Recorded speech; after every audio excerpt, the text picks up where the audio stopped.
হাদির কথা আর কি বলবো, হাদির কথা সবাই জানি আমরা। হাদি কেন তাকে আজকে এই হত্যাকাণ্ডের শিকার হয়ে শাহাদাত বরণ করতে হয়েছে সেটাও আমরা জানি। বাংলাদেশের স্বাধীনতা, সার্বভৌমত্ব, জনগণের অধিকার, ন্যায় ইনসাফের রাজনীতি ইত্যাদি এই বিষয়গুলা, কিন্তু মূলত ভারতীয় আগ্রাসন বিরোধী ভূমিকায় সে যেভাবে সোচ্চার ছিল সেটিকে অনেকেই ভালোভাবে দেখতে পারে নাই, এবং অনেকেই মনে করেছে সে হয়তো আগামী দিনে হুমকি হয়ে দাঁড়াবে, তাই তাকে তার উপরে এই ধরনের ন্যাক্কারজনক হামলাটি চালানো হয়েছে। তো আমি বলবো, হাদিরা তো অবশ্যই মরে না। এক হাদি মরে, লক্ষ হাদি জীবিত হয়। আমাদের হাদির একটা বক্তব্যে আপনারা দেখবেন, সে বলছে যে তার রাজনৈতিক অনুপ্রেরণায় কিন্তু শহীদ রাষ্ট্রপতি জিয়াউর রহমান ছিলেন, এবং উনি তাকে অনুসরণ করেই তার রাজনীতিটা পরিচালনা করার চেষ্টা করেছেন। অতএব নীতি আদর্শ নিয়ে চলা একজন ব্যক্তি, তার অন্য কোনো দুর্নাম নাই, তার অন্য কোনো বিষয় নাই, বয়সও কম, এখন সে মসজিদে নামাজ পড়ে রিক্সা দিয়ে যাচ্ছে, এইভাবে আমিও অনেক গিয়েছি। তো এখন তো আমাদের সবারই মনে চিন্তা আসতে পারে যে এরপরে কি আমাদের উপরে কোনো ধরনের হামলা হতে পারে, বা আমার শত্রুও যদি না করে, তৃতীয় পক্ষ তো বসেই আছে, সে করবে। শত্রুপক্ষ বা প্রতিপক্ষ সাথে আমাদের একটা দূরত্ব সৃষ্টি হবে, বিভেদ সৃষ্টি হবে, ঠিক যেটা হয়েছিল এই হাদির বেলায়, যখন জনাব মির্জা আব্বাস ওনাকে দেখতে গিয়েছিলেন।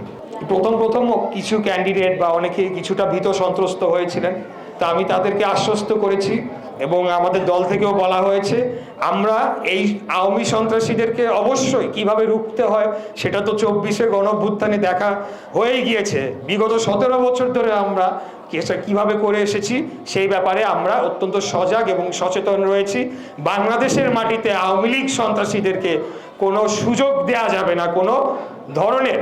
তারা যদি সন্ত্রাসী কার্যক্রম করে সেখান থেকে যাতে বের না হতে পারে, আমি কাউকে আটকাতে পারবো।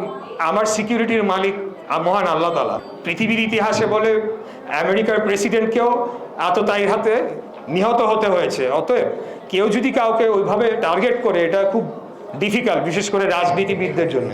কিন্তু আমিও একটা প্রতিজ্ঞা করেছি, গুলিও খাবো কিন্তু যাইতেও দিব না। মরবো তো ওরা নিয়ে মারবো, মরবো তো নিয়ে মারবো। এরা যদি দূরের থেকে কিছু করতে পারবে না, কিন্তু ক্লোজ রেঞ্জে যদি আমাদের উপরে হামলা চালানোর চেষ্টা করে, সেটার জন্য আমরা যথাযথ ব্যবস্থা অবশ্যই নিব। আত্মরক্ষার অধিকার বাংলাদেশের প্রত্যেকটি জনগণের রয়েছে। হাদির একটা কথা সে তার বাচ্চাকে নিয়ে বলতো, এই কথাগুলো এখন বারে বারে ভেসে আসে। আসলে আমরা কিং কর্তব্য বিমূঢ় যে এইরকম একজন সম্ভাবনাময় বাংলাদেশের স্বাধীনতা সার্বভৌমত্বের পক্ষে যিনি জোরালো ভূমিকা রাখবেন, জনগণের ন্যায় বিচার ইনসাফের কথা বলবেন, একটা সম্ভাবনাময় নেতাকে এভাবে ধ্বংস করে এভাবে হত্যা করলো। এটার পেছনে কারা থাকতে পারে? যারা চায় না বাংলাদেশ এগিয়ে যাক, যারা চায় না বাংলাদেশ ভারতীয় আগ্রাসনের বিপক্ষে দাঁড়িয়ে আমাদের নিজস্ব সংস্কৃতি আমরা গড়ে তুলি। হাদিও এই কথাটা বলতো যে প্রথম আলোর অফিসের সামনে যারা যায় তারা কেন যায়, তাদের তো আমি সমর্থন করি না।